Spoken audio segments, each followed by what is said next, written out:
Les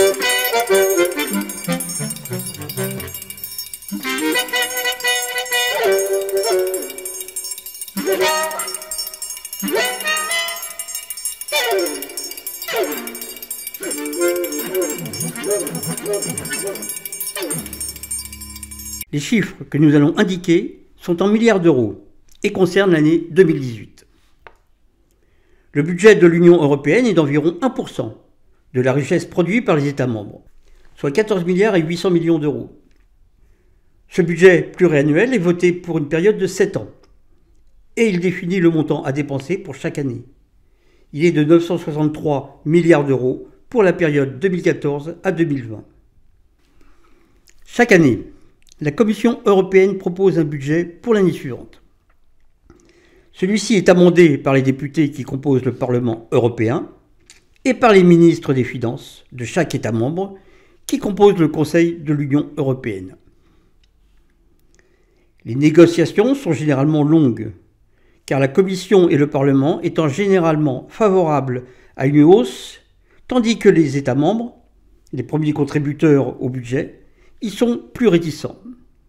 Et le budget de 2018 a été rallongé de 320 millions d'euros par rapport à 2017, soit 145 milliards d'euros.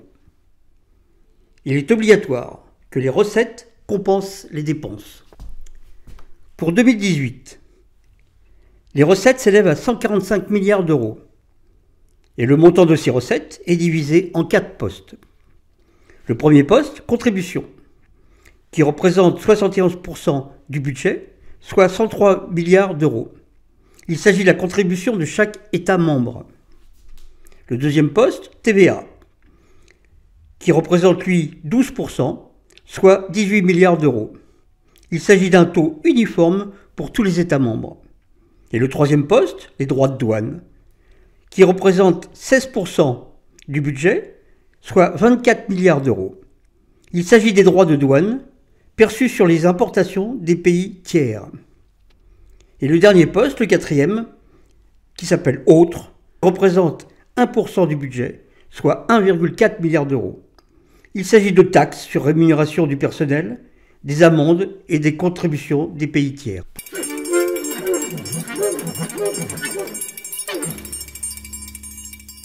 Pour 2018, les dépenses de l'Union européenne s'élèvent, et comme la règle l'exige, aussi à 145 milliards. Et on y trouve 2 postes principaux. Le premier, compétitivité, pour un montant de 131 milliards. Le second, action mondiale, pour un montant de 14 milliards. Le premier poste est composé de 3 branches. La première, recherche et développement, dans lequel on y trouve 3 lignes budgétaires. Recherche pour 11 milliards d'euros. Éducation, qui correspond à Erasmus, pour 2 milliards d'euros. Et une troisième ligne, autre, pour 4 milliards d'euros. Dans la deuxième branche, cohésion, on trouve une ligne budgétaire, l'aide aux collectivités et aux régions, pour un montant de 47 milliards d'euros. Et ce sont ces aides qui ont permis à Juppé de moderniser en partie Bordeaux. Et la troisième branche, conservation et gestion des ressources naturelles, dans laquelle on trouve la politique agricole commune, appelée aussi la PAC, pour un montant de 50 milliards. Et tenez-vous bien, pour un montant de 6 milliards, on y met le développement rural, l'environnement et la pêche. Et une troisième ligne budgétaire, administration, pour un montant de 10 milliards. C'est le fonctionnement administratif de l'Union européenne. Alors le deuxième poste, l'action mondiale, est subdivisé en 3 lignes budgétaires. L'activité diplomatique et aide internationale pour un montant de 9 milliards, la sécurité des citoyens pour un montant de 3 milliards et le plan Juncker pour un montant de 2 milliards. C'est un plan qui a été mis en place pour favoriser l'investissement dans les pays de l'Union européenne.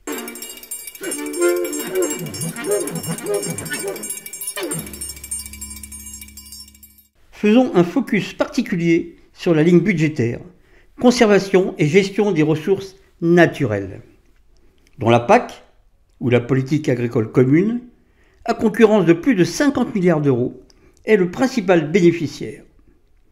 Alors que 6 petits milliards sont gracieusement attribués à l'environnement, à la pêche et au développement rural. et moins que les frais administratifs et de fonctionnement de l'Union européenne. Et malgré tous les beaux discours dont les chefs d'État nous abreuvent, les faits sont édifiants et l'on voit bien quelles sont leurs priorités.